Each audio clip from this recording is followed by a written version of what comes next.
This channel is proudly sponsored by EraScapes. Check out their Patreon for audio dramas, free previews, and exclusive tiers featuring music, content creation, and all things related to professional creativity. You will find the link in the description and in the pinned comment. Hi! Welcome to this part of my review featuring Otherworlds, the core rulebook. If you haven't seen the other parts of my review, featuring this anime and video game inspired tabletop RPG, where you play as wanderers that move between worlds, please check out the playlist in the description below. This time we are going to talk about equipment and currency. In your travels, you'll encounter many different types of equipment. Equipment can be anything from a bandage, flask, grenade, to a legendary sword pulled from a stone. You have details covering melee and ranged weapons, loot distribution during encounters and adventures, the rarity of each weapon or item. Now it's important to note that when it comes to currency, you have both physical and digital currency. The electronic currency known as guild can be received or given via smart devices such as an eco-link or through an e-card. You also have physical guild in the form of guild bills, and you can also pay using gold pieces, silver pieces, etc., as long as you respect the conversion rates. Now the prices for each of these items are handled in a general way. For example, potions usually cost 100 guild. You have lists containing all sorts of weapons, rifles, handguns, melee weapons such as two-handed axes, broadswords, all sorts of staves and maces.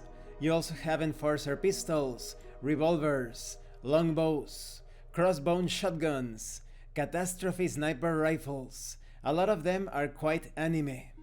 There are also weapon mods or attachments, such as grappling hooks or spell breakers. These allow you to negate a spell targeting you if that spell had 5 or less astral consumed to cast it. Of course, when it comes to protective gear, you have all sorts of pieces of armor. You have light armor, you have robes, you have shields, heavy suits of armor and stealth gear. You also have science fantasy force fields known as guards. They create a semi-transparent field around you, powered directly by astral. And there are all sorts of items, ammunition, artifacts, grenades, potions, detonators, information on what counts as a heavy item, as well as items that are too small and can be carried in bundles. You also have information on the wanderers. These devices are exceedingly rare. These are the ones that allow you to move between worlds. They look like weird bluish dice, and some of them have limits to them. They allow you to move between worlds for a limited number of times, so keep that in mind in order for you to avoid getting stranded. And this concludes this part of the review.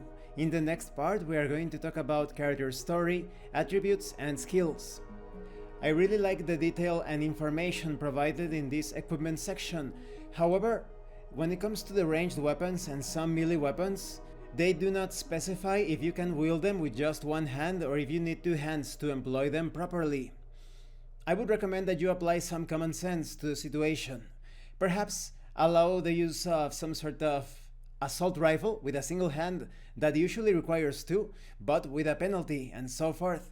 Of course, there are going to be weapons like bows that require two hands. Or who knows, maybe you want to pull a green arrow stunt and pull the arrow with your teeth. Thank you for watching this part of the review. Don't forget to leave a like, a comment, and subscribe. And thank you so much to those of you that are going the extra mile to support the channel. If anyone else wishes to further support the channel through PayPal or DirectRPG, the information will be in the description and in the pinned comment. This has been Abraham El Jaguar, a professional game master. If you want me to run a game for you, please check out the pinned comment as well. And remember, roleplay solves everything. Once again, thank you and see you later.